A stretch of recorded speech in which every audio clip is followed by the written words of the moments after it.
Hey guys, Texas Garden Guy here, and today we're going to talk about the Nelson Plant Food Big 3. We've got your ColorStar, your Genesis, and our all-purpose organic. The ColorStar is a 90-day slow-release fertilizer for all things flowering. You can use it on your flower beds, you can use it on your roses. This is going to be your general purpose for anything flowering, and it is our best seller.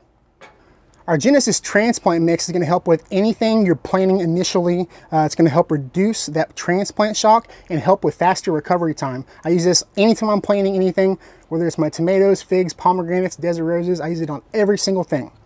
This is our all-purpose organic. It is OMRI-certified. You can see it's got a smaller granule, so it will go great in a spreader. You can use this on your veggie garden. You can use it on indoor plants, outdoor plants, your lawn. It is safe for your kids, your pets. It's the perfect recommendation for someone who is strictly organic.